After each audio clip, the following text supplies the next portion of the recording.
ಓದ್ತಿದ್ದೀನಿ.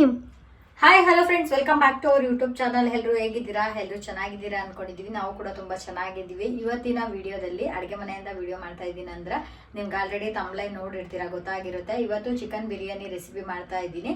ಹಾಗೆ chicken gravy ಕೂಡ ಇದೇ ವಿಡಿಯೋದಲ್ಲಿ ಶೇರ್ ಮಾಡ್ಕೋತೀನಿ. ವಿಡಿಯೋ ಪೂರ್ತಿಯಾಗಿ ನೋಡಿದ್ರೆ ನಿಮಗೆ ಗೊತ್ತಾಗುತ್ತೆ. ಹಾಗೆ ಕ್ವಿಕ್ಕಾಗಿ ಮಾಡ್ಕೋಬೋದು. ಈಸಿಯಾಗಿ ಮಾಡೋಕ್ಕೆ ಬರಲ್ಲ ಅಂದವರು ಕೂಡ ಈ ಒಂದು ಬಿರಿಯಾನಿನ ಆರಾಮಾಗಿ ಮಾಡ್ಕೋಬೋದು. ಸೊ ಇದಕ್ಕೆಲ್ಲ ಇಲ್ಲಿ ಜೋಡಿಸ್ಕೊಂಡಿದ್ದೀನಿ. ಸೊ ನೋಡ್ಬೋದು ಇಲ್ಲಿ ರೆಸಿಪಿಗೆ ಏನೇನು ಬೇಕೋ ಎಲ್ಲಾನು ತೊಗೊಂಡಿದ್ದೀನಿ. ಇವಾಗ ಯಾವ ರೀತಿ ಮಾಡೋದು ಅಂತ ತೋರಿಸ್ತೀನಿ. ಶುರು ಮಾಡೋಕ್ಕಿಂತ ಮುಂಚೆ ಹೊಸೊಬ್ರು ನನ್ನ ಚಾನಲ್ನ ಫಸ್ಟ್ ಟೈಮ್ ನೋಡ್ತಾ ಇದ್ರೆ ದಯವಿಟ್ಟು ಸಬ್ಸ್ಕ್ರೈಬ್ ಮಾಡ್ಕೊಂಡು ನೋಡಿ. ಹಾಗೆ ವಿಡಿಯೋ ಇಷ್ಟ ಆಗಿದ್ರೆ ಲೈಕ್ ಶೇರ್ ಕಮೆಂಟ್ ಮಾಡೋಣ ಮರಿಬೇಡಿ. ಬನ್ನಿ ವಿಡಿಯೋನ ಸ್ಟಾರ್ಟ್ ಮಾಡೋಣ. ಸೊ ಮಸಾಲೆ ಎಲ್ಲ ರೆಡಿ ಮಾಡಿ ಇಟ್ಕೊಂಡಿದ್ದೀನಿ. ಇಲ್ಲಿ ಕುಕ್ಕರ್ ಕೂಡ ಕಾಯ್ಲಿಕ್ಕೆ ಇಟ್ಟಿದ್ದೀನಿ. ಇವಾಗ ಯಾವ ರೀತಿ ಮಾಡೋದು ಅಂತ ತೋರಿಸ್ತೀನಿ ಬನ್ನಿ ಫ್ರೆಂಡ್ಸ್. ಇವಾಗ ಕುಕ್ಕರ್ ಕಾದಿದೆ. ಸೊ ಇವಾಗ ಎಣ್ಣೆ ಹಾಕೊತಾ ಇದ್ದೀನಿ. ಒಂದು ಸ್ವಲ್ಪ ಎಣ್ಣೆ ಹಾಗೆ ಒಂದು ಸ್ವಲ್ಪ ತುಪ್ಪನೂ ಹಾಕೋತೀನಿ ನಾನು. ಸೊ ಒಂದು ಸ್ಪೂನಷ್ಟು ತುಪ್ಪನ ಸೇರಿಸ್ಕೊತೀನಿ. ತುಪ್ಪ ಹಾಕಿದ್ರೆ ಚೆನ್ನಾಗಿ ಫ್ಲೇವರ್ ಬರುತ್ತೆ, ಹಂಗಾಗಿ. ಸೊ ಸ್ವಲ್ಪ ಎಣ್ಣೆ ಬಿಸಿ ಆಗಲಿ. ಹಾಗೆ ಇಲ್ಲಿ ಎಣ್ಣೆ ಕಾಯೋಷ್ಟರಲ್ಲಿ ನಾನು ಏನೇನು ತೊಗೊಂಡಿದ್ದೀನಿ ಅಂದ್ರೆ, ಇದು ಬಿರಿಯಾನಿ ಎಲೆ, ಪಲಾವ್ ಎಲೆ ಅಂತ ಕೇಳಿದ್ರೆ ಕೊಡ್ತಾರೆ. ಅದಾದಮೇಲೆ ಇದು ಕಸ್ತೂರಿ ಮೇಥಿ, ಲವಂಗ ಮತ್ತು ಏಲಕ್ಕಿ, 2 ಪೀಸ್ ಚಕ್ಕೆ. ಇಷ್ಟಿದ್ರೆ ಸಾಕು. ಇದಕ್ಕೆ ಮರಾಠಿ ಮಗ್ಗು, ಅನಾನಸು ಯಾವುದೂ ಹಾಕೋತಾ ಇಲ್ಲ ನಾನು, ಇಷ್ಟೇ ಹಾಕೋತಾ ಇರೋದು. ಸೊ ನೋಡಿ, ಇದು ಹಾಕ್ಕೊಂಡು ಒಂಚೂರು ಫ್ರೈ ಮಾಡ್ಕೋಬೇಕು. ಸೊ ಇಷ್ಟು ಹಾಕಿದ್ರೆ ಸಾಕು, ಚೆನ್ನಾಗಿ ಫ್ಲೇವರ್ ಬರುತ್ತೆ. ಅದಾದಮೇಲೆ ಮೀಡಿಯಮ್ ಸೈಜ್ದು ಈರುಳ್ಳಿ ತೊಗೊಂಡಿದ್ದೀನಿ, ಒಂದು 3. ಅದನ್ನು ಈ ರೀತಿ ಸಣ್ಣದಾಗಿ ಕಟ್ ಮಾಡ್ಕೋಬೇಕು. ಈರುಳ್ಳಿ ಸ್ವಲ್ಪ ಕಂದು ಬಣ್ಣ ಬರೋವರೆಗೂ ಚೆನ್ನಾಗಿ ಫ್ರೈ ಮಾಡ್ಕೋಬೇಕು. ಸೊ ಈರುಳ್ಳಿ ಚೆನ್ನಾಗಿ ಫ್ರೈ ಆಗಲಿ, ಅಲ್ಲಿವರೆಗೂ ಒಂದು ಮಸಾಲ ರೆಡಿ ಮಾಡ್ಕೊಳ್ಳೋಣ. ಏನೇನು ತೊಗೊಂಡಿದ್ದೀನಿ ಅನ್ನೋದಾದರೆ, ಬೆಳ್ಳುಳ್ಳಿ ಮತ್ತು ಶುಂಠಿ, 2 ಗೆಡ್ಡೆ ಬೆಳ್ಳುಳ್ಳಿ, ಹಾಗೆ 1-2 ಇಂಚು ಶುಂಠಿನ ಈ ರೀತಿ ಸಣ್ಣದಾಗಿ ಕಟ್ ಮಾಡಿ ಇಟ್ಕೊಂಡಿದ್ದೀನಿ. ಇದೆರಡು ಮೇಯ್ನಾಗಿ ಬೇಕು. ಸೊ ಇದನ್ನು ಹಾಕ್ಕೊಳ್ಳೋಣ. ಅದಾದಮೇಲೆ ಒಂದು 6 ಹಸಿಮೆಣ್ಸಿನ್ಕಾಯಿ ಈ ರೀತಿ ಉದ್ದುದ್ದಕ್ಕಿರೋದು. ಇದು ಸ್ವಲ್ಪ ಖಾರ ಜಾಸ್ತಿ ಇದೆ, ಹಂಗಾಗಿ 6 ತೊಗೊಂಡಿದ್ದೀನಿ. ನಾನು ಚಿಲ್ಲಿ ಪೌಡ್ರ್ ಯೂಸ್ ಮಾಡಲ್ಲ, ಬರೀ ಮೆಣಸಿನ್ಕಾಯಿ ಮಾತ್ರ ಹಾಕ್ಕೊಳ್ಳೋದು. ಹಾಗಾಗಿ 6 ತೊಗೊಂಡಿದ್ದೀನಿ. ನೀವು ಚಿಲ್ಲಿ ಪೌಡ್ರ್ ಹಾಕೋತೀರಾ ಅಂದರೆ ಇದು ಮೆಣಸಿನ್ಕಾಯಿ ಕಡಿಮೆ ಹಾಕ್ಕೊಳ್ಳಿ. ಹಾಗೆ ಒಂದು ಅರ್ಧ ಕಟ್ಟಷ್ಟು ಪುದೀನ ಸೊಪ್ಪನ್ನ ಕ್ಲೀನ್ ಮಾಡಿಕೊಂಡು ಇದನ್ನು ಕೂಡ ಸಣ್ಣದಾಗಿ ಹೆಚ್ಚಿಟ್ಕೊಂಡಿದ್ದೀನಿ. ಹಾಗೆ ಕೊತ್ತಂಬರಿ ಸೊಪ್ಪು ಕೂಡ ಒಂದಿಷ್ಟು, ಒಂದು ಅರ್ಧ ಕಟ್ಟಷ್ಟಿದೆ. ಇದು 3 ಸೇರಿಸ್ಕೋತೀನಿ. ಸೊ ಇದಿಷ್ಟು ಹಾಕ್ಕೊಂಡ್ರೆ ಸ್ವಲ್ಪ ನೀರನ್ನ ಸೇರಿಸ್ಕೊಳ್ಳೋಣ. ಈಗ ಇದನ್ನು ಸಣ್ಣದಾಗಿ ಪೇಸ್ಟ್ ಮಾಡ್ಕೋಬೇಕು. ನಾನಿಲ್ಲಿ ಅರ್ಧ kg ಚಿಕನ್ ತೊಗೊಂಡಿದ್ದೀನಿ, ಅದಕ್ಕೆ ಈ ಥರ ಮಸಾಲೆನ ರೆಡಿ ಮಾಡ್ಕೋತೀನಿ ನಾನು.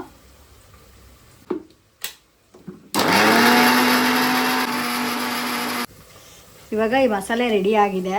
ಇವಾಗ ಬನ್ನಿ ಒಗ್ಗರಣೆಗೆ ಹಾಕೊಳ್ಳೋಣ. ಈರುಳ್ಳಿ ಕೂಡ ಚೆನ್ನಾಗಿ ಫ್ರೈ ಆಗ್ತಿದೆ. ಇದು ಸ್ವಲ್ಪ ಕಲರ್ ಚೇಂಜ್ ಆಗಬೇಕು, ಸ್ವಲ್ಪ ಬ್ರೌನ್ ಕಲರ್ ಬರೋವರೆಗೂ ಚೆನ್ನಾಗಿ ಫ್ರೈ ಮಾಡ್ಕೊಳ್ಳೋಣ. ಈರುಳ್ಳಿ ಈ ರೀತಿ ಚೆನ್ನಾಗಿ ಬಂದ್ರೆ ಬಿರಿಯಾನಿಗೆ ಫ್ಲೇವರ್ ಚೆನ್ನಾಗಿ ಬರೋದು. ನಾನಿಲ್ಲಿ ಒಂದು ಮೀಡಿಯಮ್ ಸೈಜು 3 ಟೊಮೊಟೊನ ಹಾಕ್ಕೊಂಡಿದ್ದೀನಿ. ಇದು ಆ್ಯಪಲ್ ಟೊಮೊಟೊ, ಹುಳಿ ಇರೋದಿಲ್ಲ, ಹಾಗಾಗಿ ಟೊಮೊಟೊ 3 ಹಾಕ್ಕೊಂಡಿದ್ದೀನಿ. ಹುಳಿ ಟೊಮೊಟೊ ಆದರೆ 2 ಹಾಕ್ಕೊಳ್ಳಿ ಸಾಕು.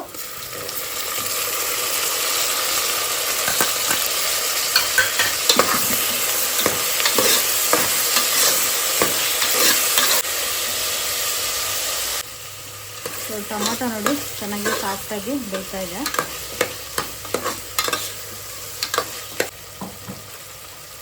ಇವಾಗ ಚಿಕನ್ನ ಹಾಕೊತಾ ಇದ್ದೀನಿ. ಚಿಕನ್ ಸ್ವಲ್ಪ ಎಣ್ಣೆಲಿ ಚೆನ್ನಾಗಿ ಫ್ರೈ ಆಗಬೇಕು, ಹಸಿ ವಾಸನೆ ಎಲ್ಲ ಹೋಗಬೇಕು ಚಿಕನಲ್ಲಿ. ಒಬ್ಬೊಬ್ಬರು ಮಸಾಲೆ ಹಾಕೊಂಡ್ಮೇಲೆ ಚಿಕನ್ ಹಾಕೊತಾರೆ, ಆ ರೀತಿ ಮಾಡಬಾರ್ದು. ಫಸ್ಟು ಚಿಕನ್ ಹಾಕ್ಕೊಂಡು ಚಿಕನ್ನ ಚೆನ್ನಾಗಿ ಫ್ರೈ ಮಾಡ್ಕೋಬೇಕು.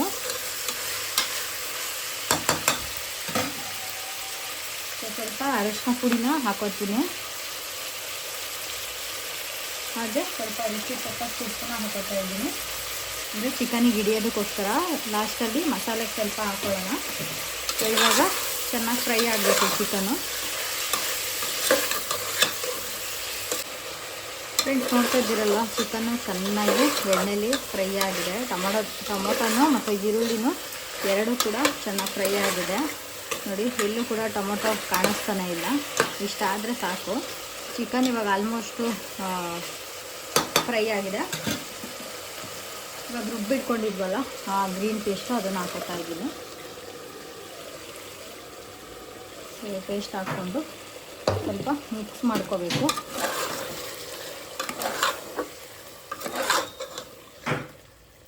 ಸೊ ಬಿರಿಯಾನಿಗೆ ಯಾವಾಗಲೂ ಪೀಸು ಸ್ವಲ್ಪ ದಪ್ಪನೇ ಇರಬೇಕು. ಸೊ ನೋಡ್ತಾ ಇದ್ದೀರಲ್ವ, ಈ ರೀತಿ ದಪ್ಪನೇ ಕಟ್ ಮಾಡಿಸ್ಕೊಬನ್ನಿ, ಚೆನ್ನಾಗಿರುತ್ತೆ ತಿನ್ನಲಿಕ್ಕೆ. ಸೊ ಸ್ವಲ್ಪ ಇದು ಹಸಿ ವಾಸನೆ ಹೋಗೋವರೆಗೂ ಮಿಕ್ಸ್ ಮಾಡ್ಕೊಳ್ಳೋಣ. ಸೊ ನೀವು ಎಷ್ಟು ನೀಟಾಗಿ ಮಾಡ್ತೀರೋ ಅಷ್ಟು ಚೆನ್ನಾಗಿ ಬಿರಿಯಾನಿ ಬರುತ್ತೆ.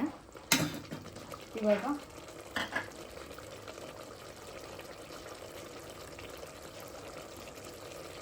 ಸ್ವಲ್ಪ ಮೊಸರು ಕೂಡ ಸೇರಿಸ್ಕೊಬಿಡೋಣ.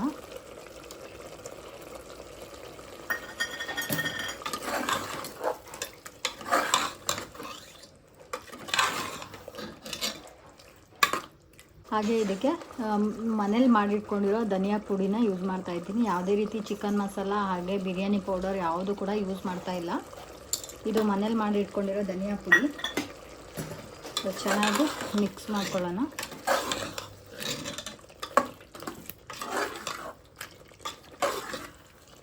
ಸೊ ಇದು ಸ್ವಲ್ಪ ಫ್ರೈ ಆಗಲಿ, 2 ನಿಮಿಷ ಬಿಡಬೇಕು.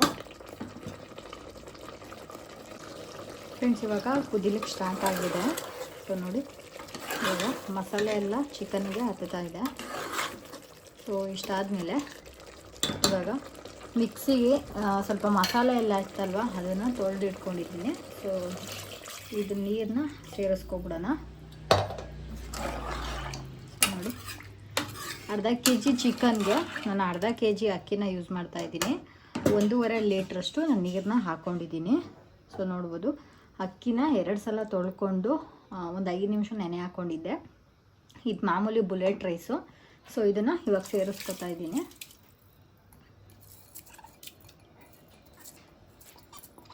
ಸೊ ಇದೇ ರೀತಿ ಮಾಡ್ಕೊಳ್ಳಿ, ಕರೆಕ್ಟಾಗಿ ಗೊತ್ತಾಗುತ್ತೆ ಅಳತೆ. ಅರ್ಧ kg ಅಕ್ಕಿಗೆ ಅರ್ಧ kg ಚಿಕನ್ ಹಾಕ್ಕೊಂಡಿದ್ದೀನಿ. 1.5 ಲೀಟ್ರಷ್ಟು ನೀರನ್ನ ಸೇರಿಸ್ಕೊಂಡಿದ್ದೀನಿ. ಸೊ ಇದೆಲ್ಲ ಹಾಕಿದ್ಮೇಲೆ ಇವಾಗ ಉಪ್ಪು ಖಾರ ಎಲ್ಲ ಕರೆಕ್ಟಾಗಿದೆಯಾ ಅಂತ ನೋಡ್ಕೋಬೇಕು. ಸೊ ಒಂದು ಸ್ವಲ್ಪ ಕುದಿ ಬರಬೇಕಿದು. ಕುದಿ ಬಂದಮೇಲೆ ಉಪ್ಪು ಖಾರ ಎಲ್ಲ ನಿಮಗೆ ಗೊತ್ತಾಗುತ್ತೆ. ಆವಾಗ ಒಂದು ಸಲ ಚೆಕ್ ಮಾಡ್ಕೊಳ್ಳಿ. ನಾನು ಆವಾಗಲೇ ಸ್ವಲ್ಪ ಉಪ್ಪು ಹಾಕಿದ್ನಲ್ವ, ಇವಾಗ ಸ್ವಲ್ಪ ಆ್ಯಡ್ ಮಾಡ್ಕೊತೀನಿ.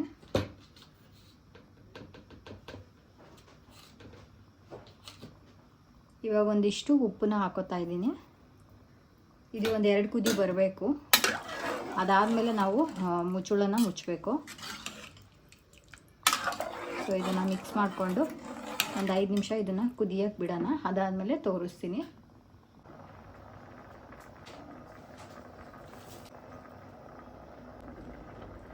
ಫ್ರೆಂಡ್ಸ್, ಇವಾಗ ಕುದಿಯೋದಕ್ಕೆ ಸ್ಟಾರ್ಟ್ ಆಗಿದೆ. ನೋಡಿ, ಕುದಿಯೋದಕ್ಕೆ ಸ್ಟಾರ್ಟ್ ಆಗಿದೆ. ಇದು ಚೆನ್ನಾಗಿ ಕುದ್ಮೇಲೆ ಪ್ಲೇಟ್ ಮುಚ್ಚಬೇಕು. ಇದಕ್ಕೆ ಅಂದರೆ ಕುಕ್ಕರ್ ಮುಚ್ಚಳನ ಮುಚ್ಚಬೇಕು. ಸೊ ಮೀಡಿಯಮ್ ಫ್ಲೇಮಲ್ಲಿ ಇಟ್ಕೊಂಡು ಈಗ ಉಪ್ಪು ಖಾರ ಎಲ್ಲ ಚೆಕ್ ಮಾಡ್ಕೊಂಡಿದ್ದೆ ನಾನು. ಉಪ್ಪು ಖಾರ ಎಲ್ಲ ಕರೆಕ್ಟಾಗಿದೆ. ಸೊ ಹಂಗಾಗಿ ಇದು ಕ್ಲೋಸ್ ಮಾಡ್ತಾ ಇದ್ದೀನಿ. ಕ್ಲೋಸ್ ಮಾಡಿ 2 ವಿಸಿಲ್ ಕೂಗಿಸ್ಕೋಬೇಕಿದು. ಸೊ 2 ವಿಸಿಲ್ ಕೂಗಿಸ್ಕೊಂಡು ಅದಾದಮೇಲೆ ನಾನು ವಿಡಿಯೋ ತೋರಿಸ್ತೀನಿ ಯಾವ ರೀತಿ ಬಂದಿರುತ್ತೆ ಅಂದ್ಬಿಟ್ಟು. ಇವಾಗ ಬಿರಿಯಾನಿಗೆ 2 ವಿಸಿಲ್ ಕೂಗೋವರೆಗೂ ನಾನು ಚಿಕನ್ ಫ್ರೈಗೆ ಎಲ್ಲನೂ ಕೂಡ ರೆಡಿ ಮಾಡ್ಕೋತೀನಿ. ನಮ್ಮ ಮನೆ ಕುಕ್ಕರಲ್ಲಿ 2 ವಿಸಿಲ್ ಕೂಗಿಸ್ಕೋಬೇಕು. ಸೊ ಈರುಳ್ಳಿ ಎಸ್ತಾ ಇದೆ, ಕಣ್ಣಲ್ಲಿ ಫುಲ್ ನೀರು ಬಂತು. ಸೊ ಇವಾಗ ಕ್ವಿಕ್ಕಾಗಿ ಚಿಕನ್ದು ಗ್ರೇವಿ ಯಾವ ಥರ ಸಿಂಪಲಾಗಿ ಮಾಡ್ಕೋಬೋದು ಅಂತ ಅದನ್ನು ಕೂಡ ನಿಮ್ಮ ಜೊತೆ ತೋರಿಸ್ತೀನಿ. ಸೊ ಎಲ್ಲನೂ ರೆಡಿ ಮಾಡ್ಕೊಂಡು ಅದಾದಮೇಲೆ ನಿಮಗೆ ತೋರಿಸ್ತೀನಿ. ಇವಾಗ ಬಿರಿಯಾನಿ 2 ವಿಸಿಲ್ ಕೂಗಿದೆ. ಅಷ್ಟರಲ್ಲಿ ಚಿಕನ್ ಗ್ರೇವಿ ಮಾಡ್ಕೊಬಿಡೋಣ ತಣ್ಣಗಾಗೋಷ್ಟರಲ್ಲೇ. ಇಲ್ಲೊಂದು 3/4 kg ಅಷ್ಟು ಚಿಕನ್ ತೊಗೊಂಡಿದ್ದೀನಿ. ನಾನು ಸ್ಕಿನ್ ಔಟ್ ತೊಗೊಂಡಿದ್ದೀನಿ. ಅದಾದಮೇಲೆ ಇಲ್ಲಿ ಒಂದು 3 ಗೆಡ್ಡೆ ಈರುಳ್ಳಿನ ಈ ರೀತಿ ಸಣ್ಣದಾಗಿ ಸ್ಲೈಸಸ್ ಥರ ಕಟ್ ಮಾಡ್ಕೊಳ್ಳೋಣ. ಹಾಗೆ ಒಂದು 3 ಮೆಣಸಿನ್ಕಾಯಿನ ಈ ರೀತಿ ಉದ್ದುದ್ದು ಕಟ್ ಮಾಡ್ಕೊಂಡಿದ್ದೀನಿ. ಹಾಗೆ ಸ್ವಲ್ಪ ಕರಿಬೇವು. ಇಲ್ಲಿ ನೋಡ್ಬೋದು, ಈ ಪ್ಲೇಟಲ್ಲಿ ಏನೇನೆಲ್ಲ ಇಟ್ಕೊಂಡಿದ್ದೀನಿ ಅಂತ ನೀವು ನೋಡ್ಬೋದು. ಒಂದು 2 ಸ್ಪೂನು ತೆಂಗಿನಕಾಯಿ, ಹಾಗೆ ಸ್ವಲ್ಪ ಗಸಗಸೆ, ಹಾಗೆ ಸೋಂಪು, ಗೋಡಂಬಿ, 1 ಗೆಡ್ಡೆ ಬೆಳ್ಳುಳ್ಳಿ, ಹಾಗೆ ಒಂದು 2 ಇಂಚು ಶುಂಠಿ ತೊಗೊಂಡಿದ್ದೀನಿ. ಇದಿಷ್ಟು ಹಾಕೊಳ್ಳಿ, ಚೆನ್ನಾಗಿರುತ್ತೆ. ಥಿಕ್ನೆಸ್ ಆಗಿ ಹೋಟೆಲಲ್ಲಿ ಯಾವ ರೀತಿ ಗ್ರೇವಿ ಬರುತ್ತೋ ಅದೇ ರೀತಿಯೇ ಸಖತ್ತಾಗಿ ಸೂಪರಾಗಿ ಬರುತ್ತೆ. ಸೊ ಮಿಕ್ಸಿಗೆ ನಾನು ಇಲ್ಲಿ ಏನೇನು ತೊಗೊಂಡಿದ್ನೋ ಇಂಗ್ರೀಡಿಯೆಂಟ್ಸ್ ಅದನ್ನೆಲ್ಲ ಹಾಕ್ಕೊಂಡು ಫಸ್ಟಿಗೆ ಸ್ವಲ್ಪ ತರ್ತರಿಯಾಗಿ ರುಬ್ಕೋಬೇಕು. ನೀರೇನು ಹಾಕಬಾರ್ದು. ಸೊ ಇದಾದಮೇಲೆ ಸ್ವಲ್ಪ ನೀರನ್ನ ಸೇರಿಸ್ಕೊಂಡು ಇದನ್ನು ನೈಸಾಗೆ ಪೇಸ್ಟ್ ಮಾಡ್ಕೋಬೇಕು. ಫಸ್ಟೇ ನೀರು ಹಾಕ್ಕೊಂಬಿಟ್ರೆ ಇದೆಲ್ಲ ನೈಸಾಗಿ ಆಗೋದಿಲ್ಲ. ಹಂಗಾಗಿ ಗಸಗಸೆ ಅದೆಲ್ಲ ಹಾಕಿರ್ತೀವಲ್ವ, ಅದೆಲ್ಲ ಈ ಥರ ನೀರು ಹಾಕಿದ್ಮೇಲೆ ಈ ರೀತಿ ಪೇಸ್ಟ್ ಆಗುತ್ತೆ. ಇದು ಒಂದು ಪೇಸ್ಟ್ ಇಟ್ಕೊಂಡ್ರೆ ನೀವು ಇದನ್ನು ಸಾಂಬಾರು ಥರನಾದರೂ ಮಾಡ್ಕೋಬೋದು, ಗ್ರೇವಿ ಥರನಾದರೂ ಮಾಡ್ಕೋಬೋದು, ತುಂಬಾ ಚೆನ್ನಾಗಿರುತ್ತೆ. ಸೊ ಇವಾಗ ಗ್ಯಾಸ್ ಹಚ್ಬಿಟ್ಟು ಒಂದು ದೊಡ್ಡ ಬಾಣಲಿನ ಇಟ್ಕೊಂಡಿದ್ದೀನಿ. ಯಾಕೆಂದರೆ 3/4 kg ಚಿಕನ್ ಅಲ್ವಾ, ಸ್ವಲ್ಪ ಜಾಸ್ತಿ ಬೇಕು ಅಂದ್ಬಿಟ್ಟು. ಇವಾಗ ಒಂದು 2ರಿಂದ 3 ಟೇಬಲ್ ಸ್ಪೂನಷ್ಟು ಎಣ್ಣೆನ ಹಾಕ್ಕೊಂಡಿದ್ದೀನಿ. ಎಣ್ಣೆ ಸ್ವಲ್ಪ ಬಿಸಿ ಆಗಬೇಕು, ಅದಾದಮೇಲೆ ಎಲ್ಲ ಇಂಗ್ರೀಡಿಯೆಂಟ್ಸು ಹಾಕಬೇಕಾಗುತ್ತೆ. ಸೊ ಇಲ್ಲಿ ಈರುಳ್ಳಿನ ಸೇರಿಸ್ಕೊತಾ ಇದ್ದೀನಿ. ಒಂದು ಮೀಡಿಯಮ್ ಸೈಜ್ದು 3 ಈರುಳ್ಳಿ ತೊಗೊಂಡಿದ್ದೀನಿ. ನಿಮ್ಗೇನಾದರೂ ಗ್ರೇವಿ ತಿಕ್ನೆಸ್ಸು ಜಾಸ್ತಿ ಬೇಕು ಅಂದರೆ ಒಂದು 4ರಿಂದ 5 ಈರುಳ್ಳಿ ಹಾಕ್ಕೊಳ್ಳಿ, ಗ್ರೇವಿ ಜಾಸ್ತಿ ಆಗುತ್ತೆ. ಈರುಳ್ಳಿ ಸ್ವಲ್ಪ ಕಲರ್ ಚೇಂಜ್ ಆಗ್ತಾ ಇದೆ. ಇವಾಗ ಕರಿಬೇವು ಮತ್ತು ಹಸಿಮೆಣಸಿನ್ಕಾಯಿ ಎರಡನ್ನೂ ಕೂಡ ಹಾಕೋತಾ ಇದ್ದೀನಿ. ಸ್ವಲ್ಪ ಫ್ರೈ ಮಾಡ್ಕೋಬೇಕು. ಇದಾಗಿದೆ. ಇವಾಗ ಚಿಕನ್ ಸೇರಿಸ್ಕೊತಾ ಇದ್ದೀನಿ. ಒಂದು 3/4 kg ಅಷ್ಟು ಚಿಕನ್ ತೊಗೊಂಡಿದ್ನಲ್ಲ, ಅದನ್ನು ಇವಾಗ ಸೇರಿಸ್ಕೊಂಡು ಹಸಿ ವಾಸನೆ ಎಲ್ಲ ಹೋಗೋವರೆಗೂ ಚೆನ್ನಾಗಿ ಈ ರೀತಿ ಫ್ರೈ ಮಾಡ್ಕೋಬೇಕು ಎಣ್ಣೆಯಲ್ಲೇ ಫಸ್ಟು. ಅದಾದಮೇಲೆ ಉಪ್ಪು, ಸ್ವಲ್ಪ ಅರಿಶಿನ ಪುಡಿನ ಹಾಕ್ಕೊಬೇಕು. ಚಿಕನ್ ಬೇಗ ಬೇಯಬೇಕು ಅಂದರೆ ಈ ರೀತಿ ಒಂದು ಮೇಲ್ಗಡೆ ಒಂದು ಪ್ಲೇಟ್ನ ಮುಚ್ಚಿಬಿಟ್ಟು ಒಂದು 5 ನಿಮಿಷ ಬಿಟ್ಟರೆ ಸಾಕು. ಇವಾಗ ನೋಡಿ ಓಪನ್ ಮಾಡಿ ತೋರಿಸ್ತಾ ಇದ್ದೀನಿ. ಸೈಡಲ್ಲಿ ನೀರೆಲ್ಲ ಬಿಟ್ಕೊಂಡಿದೆ. ಚಿಕನಲ್ಲಿ ನೀರಿನಂಶ ಜಾಸ್ತಿ ಇರುತ್ತೆ, ಸೊ ಹಂಗಾಗಿ ಆ ನೀರಿನಂಶ ಎಲ್ಲ ಸೈಡೆಲ್ಲ ಬಿಟ್ಕೊಂಡಿರುತ್ತೆ. ಸೊ ಇವಾಗ ನೀಟಾಗಿ ಇದನ್ನು ಮಿಕ್ಸ್ ಮಾಡ್ಕೋಬೇಕು. ಇದು ನೀರು ಬೇಗನೆ ಡ್ರೈ ಆಗಿಬಿಡುತ್ತೆ. ಈ ಟೈಮಲ್ಲಿ ಸ್ವಲ್ಪ ಉಪ್ಪು ಮತ್ತು ಅರಿಶಿನ ಪುಡಿ ಹಾಕಿದ್ರೆ ಚಿಕನ್ಗೆ ಬೇಗ ಉಪ್ಪು ಖಾರ ಎಲ್ಲ ಚೆನ್ನಾಗಿ ಇಟ್ಕೊಳ್ಳುತ್ತೆ. ಸೊ ಹಂಗಾಗಿ ನಾನಿಲ್ಲಿ ಸ್ವಲ್ಪ ಅರಿಶಿನ ಪುಡಿ ಹಾಗೆ ಉಪ್ಪನ್ನು ಇವಾಗಲೇ ಸೇರಿಸ್ಕೊಂಡ್ಬಿಡ್ತೀನಿ. ಇದನ್ನು ಇವಾಗ ಚೆನ್ನಾಗಿ ಮಿಕ್ಸ್ ಮಾಡ್ಕೋಬೇಕು. ಎಲ್ಲ ಕಡೆನೂ ಅರಿಶಿನ ಪುಡಿ ಎಲ್ಲ ಹತ್ಬೇಕಲ್ವ, ಹಂಗಾಗಿ ಇವಾಗ ರುಬ್ಬಿಡ್ಕೊಂಡಿದ್ವಲ್ಲ ಆ ಮಸಾಲೆನ ಅದನ್ನು ಕೂಡ ಸೇರಿಸ್ಕೊಂಡು ಇದನ್ನು ಚೆನ್ನಾಗಿ ಮಿಕ್ಸ್ ಮಾಡ್ಕೋಬೇಕು. ಈ ಒಂದು ಪೇಸ್ಟ್ ಇದ್ದರೆ ಸಾಕು, ಎಲ್ಲ ಥರ ಅಡುಗೆನೂ ಮಾಡ್ಕೋಬೋದು. ಅಷ್ಟು ತಿಕ್ನೆಸ್ಸಾಗಿ ಚೆನ್ನಾಗಿ ಬರುತ್ತೆ. ಗೋಡಂಬಿ ಹಾಕಿರೋದ್ರಿಂದ ಅಂತೂ ಇನ್ನೂ ಚೆನ್ನಾಗಿ ಟೇಸ್ಟ್ ಬರುತ್ತೆ ಅಂತಲೇ ಹೇಳ್ಬೋದು. ಸೊ ಇದನ್ನು ಇವಾಗ ಚೆನ್ನಾಗಿ ಮಿಕ್ಸ್ ಮಾಡ್ಕೊಳ್ಳೋಣ. ಇವಾಗ ಸ್ವಲ್ಪ ಸ್ಪೈಸಸ್ ಪೌಡ್ರೆಲ್ಲ ಆ್ಯಡ್ ಮಾಡ್ಕೋಬೇಕು. 1 ಸ್ಪೂನಷ್ಟು ಚಿಕನ್ ಪೌಡರು, 1 ಸ್ಪೂನಷ್ಟು ಚಿಲ್ಲಿ ಪೌಡರು, 1 ಸ್ಪೂನಷ್ಟು ಧನಿಯಾ ಪೌಡರು, ಹಾಗೆ ಒಂದು ಅರ್ಧ ಟೇಬಲ್ ಸ್ಪೂನಷ್ಟು ಮೆಣಸಿನ ಪುಡಿ ಅಂದರೆ ಪೆಪ್ಪರ್ ಪೌಡರು, ಹಾಗೆ ವೈಟ್ ಪೆಪ್ಪರ್ ಪೌಡರು ಎರಡನ್ನೂ ಸೇರಿಸ್ಕೊಂಡಿದ್ದೀನಿ ನಾನು. ಪೆಪ್ಪರ್ ಪೌಡ್ರಲ್ಲಿ ವೈಟು ಮತ್ತು ಬ್ಲ್ಯಾಕ್ ಎರಡೂ ಬರುತ್ತೆ, ಎರಡನ್ನೂ ಹಾಕ್ಕೊಂಡಿದ್ದೀನಿ. ವೈಟ್ ಪೆಪ್ಪರ್ ಪೌಡರ್ ಹಾಕೋದ್ರಿಂದ ಟೇಸ್ಟು ಚೆನ್ನಾಗಿರುತ್ತೆ. ಸೊ ನಾನು ಯಾವುದೋ ಮದುವೆಲಿ ನೋಡಿದೆ, ಹಂಗಾಗಿ ಅದನ್ನೊಂದು ಪ್ಯಾಕ್ ತರಿಸಿ ಇಟ್ಕೊಂಡಿದ್ದೀನಿ. 100 ಗ್ರಾಮ್ 25 ರೂಪಾಯಿ ಅಷ್ಟೇ. ಅದು ಬ್ಲ್ಯಾಕ್ ಪೆಪ್ಪರ್ ಪೌಡ್ರ್ ಎಷ್ಟು ಚೆನ್ನಾಗಿರುತ್ತೋ ಅದಕ್ಕಿಂತ ಡಬಲ್ ಆಗಿ ವೈಟ್ ಪೆಪ್ಪರ್ ಪೌಡ್ರು ಚೆನ್ನಾಗಿರುತ್ತೆ. ಎಲ್ಲನೂ ಚೆನ್ನಾಗಿ ಮಿಕ್ಸ್ ಮಾಡ್ಕೊಳ್ಳೋಣ. ಇವಾಗ ರುಬ್ಬಿಟ್ಕೊಂಡಿದ್ವಲ್ಲ ಮಸಾಲೆ, ಅದ್ರ ಸ್ವಲ್ಪ ನೀರು ಇತ್ತು, ಅದನ್ನು ಕೂಡ ಸೇರಿಸ್ಕೊಂಡು, ಸೊ ನಿಮಗೆ ಎಷ್ಟು ತೆಳುವಾಗಿ ಬೇಕೋ ಅಷ್ಟು ತೆಳುವಾಗಿ ಮಾಡ್ಕೋಬೋದು. ನಾನಿಲ್ಲಿ ಫ್ರೈ ಮಾಡ್ತಿರೋದ್ರಿಂದ ಫಸ್ಟು ಸ್ವಲ್ಪ ಈ ಥರ ನೀರನ್ನ ಹಾಕ್ಕೊಂಡು ಚೆನ್ನಾಗಿ ಕುದಿಸ್ಕೊತೀನಿ, ಆವಾಗ ಗಟ್ಟಿ ಆಗುತ್ತೆ. ಇವಾಗ ಸ್ವಲ್ಪ ರುಚಿಗೆ ತಕ್ಕಷ್ಟು ಉಪ್ಪನ್ನು ಕೂಡ ಸೇರಿಸ್ಕೊತಾ ಇದ್ದೀನಿ. ಇವಾಗ ನೀವೇನಾದರೂ ರೈಸ್ಗೆ ಮುದ್ದೆಗೆ ಮಾಡ್ಕೋತೀರಾ ಅಂದರೆ ಇದನ್ನು ಹೀಗೆ ಬಿಡ್ಕೋಬೋದು. ಇದಕ್ಕೆ ಬೇಕು ಅಂದರೆ ಒಂದು ಟೊಮೊಟೊ ನೀವು ಹೆಚ್ಚು ಹಾಕ್ಕೊಬೋದು ಈ ಟೈಮಲ್ಲಿ.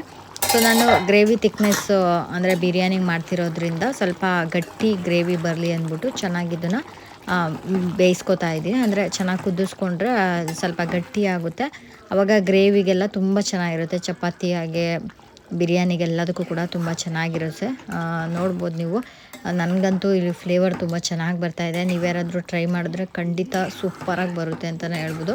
ಇದಕ್ಕೇನು ಜಾಸ್ತಿ ಇಂಗ್ರೀಡಿಯೆಂಟ್ಸು ಬೇಕಾಗಿಲ್ಲ, ಮನೆಯಲ್ಲಿರೋ ಸಾಮಾನೇ ಸಾಕು. ಚಿಕನ್ ಮಸಾಲ ಒಂದು ಎಲ್ಲರ ಮನೆಯಲ್ಲೂ ಇದ್ದೇ ಇರುತ್ತೆ, ಅದೊಂದು ಬಿಟ್ಟರೆ ಇನ್ನು ಹೊರಗಡೆಯಿಂದ ಅಂತಹ ಮಸಾಲೆ ಯಾವುದೂ ಕೂಡ ಇದಕ್ಕೆ ಆ್ಯಡ್ ಮಾಡಲ್ಲ. ನ್ಯಾಚುರಲ್ ಆಗಿ ತುಂಬಾ ಟೇಸ್ಟ್ ಕೊಡುತ್ತೆ. ಹಾಗೆ ಮದುವೆ ಮನೆಯಲ್ಲೆಲ್ಲ ಜಾಸ್ತಿ ಇದೇ ಥರನೇ ಗ್ರೇವಿಗಳು ಮಾಡೋದು, ಜಾಸ್ತಿ ರುಬ್ಬೋ ಅವಶ್ಯಕತೆಯೂ ಇಲ್ಲ. ಹಾಗೆ ಇದಕ್ಕೆ ಲಾಸ್ಟಲ್ಲಿ ಗಾರ್ಲಿಶಿಗೋಸ್ಕರ ನಾನಿಲ್ಲಿ ಸ್ವಲ್ಪ ಕೊತ್ತಂಬರಿ ಸೊಪ್ಪನ್ನ ಹಾಕ್ತಾಯಿದ್ದೀನಿ. ಕೊತ್ತಂಬರಿ ಸೊಪ್ಪು ಹಾಕಿದ್ರೆ ಒಂದು 2 ನಿಮಿಷ ಇನ್ನು ಸ್ವಲ್ಪ ಕುದಿಸ್ಕೊಂಡ್ರೆ ಇದನ್ನು ಆಫ್ ಮಾಡಿಕೊಂಡ್ರೆ ಸಾಕು. ಒಂದು 10 ನಿಮಿಷ ಬಿಟ್ಟರೆ ಇದು ಫುಲ್ಲು ಗಟ್ಟಿಯಾಗುತ್ತೆ ಗ್ರೇವಿ. ಸೊ ಹಂಗಾಗಿ ನಾನು ಈ ಟೈಮಲ್ಲೇ ಆಫ್ ಮಾಡಿದ್ದೀನಿ. ಸೊ ಫ್ರೆಂಡ್ಸ್, ಇವಾಗ ಗ್ಯಾಸ್ ಆಫ್ ಮಾಡಿದ್ದೀನಿ. ಇಷ್ಟ ಆದರೆ ಸಾಕು, ಇದು ಒಂದು 5 ನಿಮಿಷ ಬಿಟ್ಟರೆ ಸಾಕು, ಬೇಗ ಗಟ್ಟಿ ಆಗಿಬಿಡುತ್ತೆ. ಇವಾಗ ಬಿರಿಯಾನಿ ಕೂಡ ರೆಡಿ ಆಗಿದೆ. ಇವಾಗ ವಿಸಿಲ್ ಬಿಡ್ತಾ ಇದೆ. ಸೊ ನೋಡ್ಬೋದು, ಇದು ಬಿರಿಯಾನಿ ಆಗೋಷ್ಟರಲ್ಲೇ ಫ್ರೈ ಕೂಡ ರೆಡಿ ಆಗಿತ್ತು. ಇವಾಗ ಓಪನ್ ಮಾಡಿ ತೋರಿಸ್ತಾ ಇದ್ದೀನಿ. ವಾವ್, ಸೂಪರಾಗಿ ಆಗಿತ್ತು. ಫ್ಲೇವರ್ಗೆ ನನ್ನ ಮಗಳು ಬಂದ್ಬಿಟ್ಟು ಹಾಕ್ಕೊಡಿ ಅಂತ ಇದ್ಲು. ಅಷ್ಟು ಚೆನ್ನಾಗಿ ಫ್ಲೇವರ್ ಬರ್ತಾಯಿತ್ತು ಅಂತಲೇ ಹೇಳ್ಬೋದು. ಸೊ ನೋಡಿ ಉದ್ರಾಗಿ ನೀಟಾಗೆ ಬಂದಿದೆ. ನಾನು ಬಿಸಿದೇ ತೋರಿಸ್ತಾ ಇದ್ದೀನಿ, ಒಂಚೂರು ಕೂಡ ಮೆತ್ತಗಾಗಿಲ್ಲ, ಸಾಫ್ಟಾಗಿ ಚೆನ್ನಾಗಿ. ಚಿಕನ್ನು ಕೂಡ ಅಷ್ಟೇ, ನೋಡ್ತಾ ಇದ್ದೀರಲ್ವ ಎಷ್ಟು ಸಾಫ್ಟಾಗಿ ಬೆಂದಿದೆ ಅಂತ.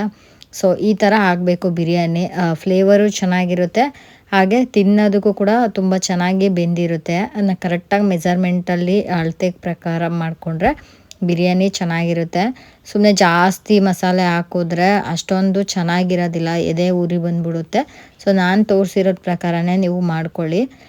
ಬಿರಿಯಾನಿ ತುಂಬ ಚೆನ್ನಾಗಿ ತುಂಬ ಈಸಿಯಾಗಿ ಮಾಡ್ಕೋಬೋದು.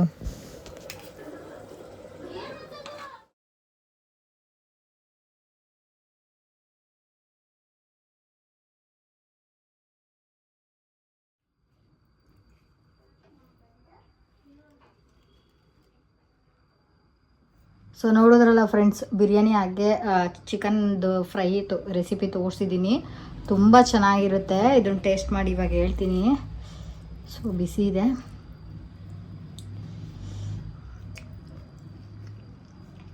ಸೂಪರಾಗಿದೆ. ನೀವು ಕೂಡ ಒಂದ್ಸಲ ಟ್ರೈ ಮಾಡಿ, ಹೇಗೆ ಬಂದಿತ್ತು ಅಂತ ಕಮೆಂಟ್ ಮಾಡಿ ತಿಳಿಸಿ. Thank you for watching. Love you all.